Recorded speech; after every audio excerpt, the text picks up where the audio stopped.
Hello, j'espère que vous allez bien. On est aujourd'hui le 30 septembre 2025, il est 7h05.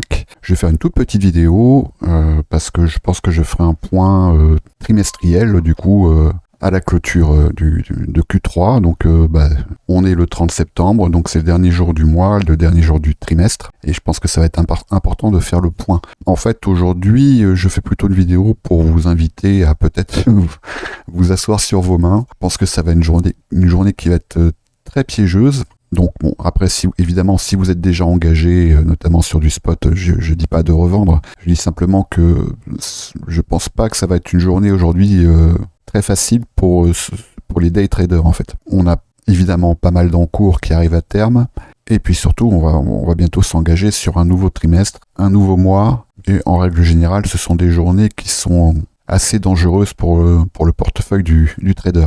Bon, ce que je trouve assez intéressant, c'est ce que le dollar est en train de nous montrer, et c'est vrai que je reviens juste très rapidement sur moi un des indicateurs. Il y en a évidemment plusieurs, il n'y a pas que celui-là, mais là c'est une data que j'ai quand même tendance à regarder, c'est le M2, et c'est pas un outil vraiment un outil de timing, mais c'est quand même un outil qui permet quand même d'anticiper certaines tendances. Si vous mettez un offset de 90 jours, ce qu'on peut identifier, et contre toute attente, parce que c'est vrai que tout le monde s'attend à une baisse sur le mois d'octobre, c'est vrai que le mois d'octobre est quand même assez souvent baissier, comme le mois de septembre d'ailleurs. Ce que M2 tendrait à montrer, c'est que on pourrait avoir une contraction plutôt vers novembre en fait, pour ensuite s'engager sur une séquence baissière qui, a priori en tout cas par rapport à l'impression M2, pourrait nous engager jusqu'au mois de décembre, et ensuite une séquence de revalorisation, donc de dilatation de l'économie, on va dire, jusqu'à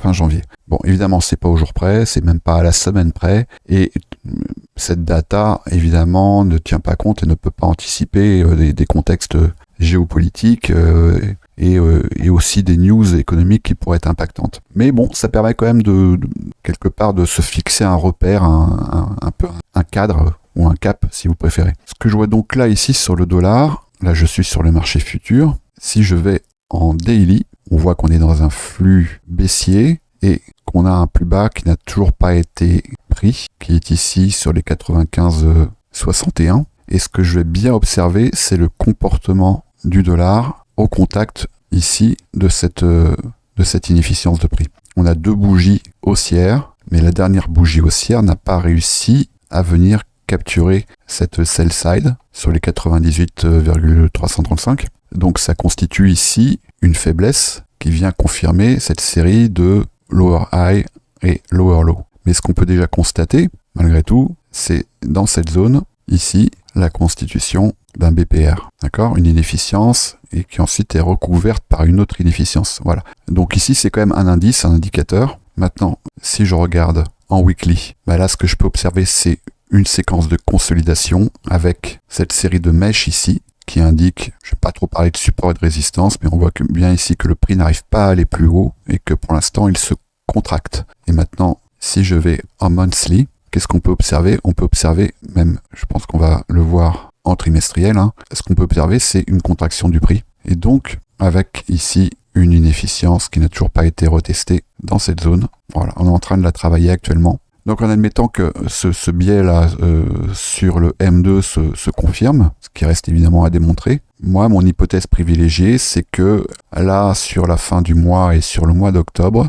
le dollar vienne retravailler cette zone. Et ensuite, je pense que probablement, donc là je sais pas combien de temps ça va prendre, même si ça va se faire évidemment, je suis pas médium, c'est juste là je vous expose mon biais, mon hypothèse privilégiée, mais évidemment un biais c'est fait pour être confirmé ou invalidé. Il pourrait nous engager ensuite sur novembre, sur un flux baissier sur le dollar, donc une revalorisation, une continuation haussière sur les risk-on, et ensuite de novembre à décembre, probablement à venir retravailler cette zone ici, que je vais délimiter, voilà. Donc entre les 100 points en gros et les 104 points. En tout cas, pour l'instant, la dynamique trimestrielle, elle est haussière, on le voit bien, mais on voit bien également que le travail ici de repricing, il n'est pas tout à fait terminé. Donc c'est essentiellement ce que j'ai observé, ce que je vais regarder, et après, on fera le point, bien sûr, demain ou d'ici la fin de la semaine, on essaiera de faire le point ensemble. Après, bon, je m'attarde pas sur les risk-on, on voit bien que là, on est sur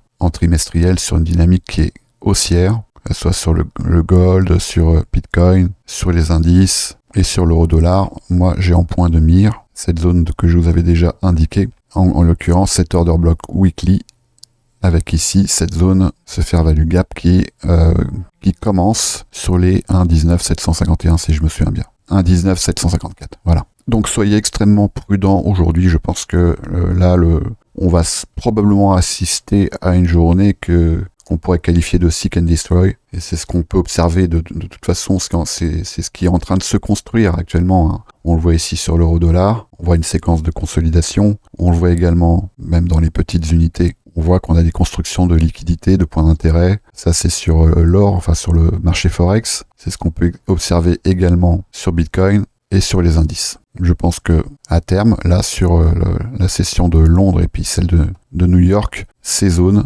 donc sous cette consolidation et au-dessus ici de ce qui est maintenant un ATH, je pense que ça restera pas en l'état. Et après, on verra bien ce que le marché va nous indiquer comme direction. Soyez prudents, faites attention à vous, et on se retrouve un peu plus tard dans la semaine.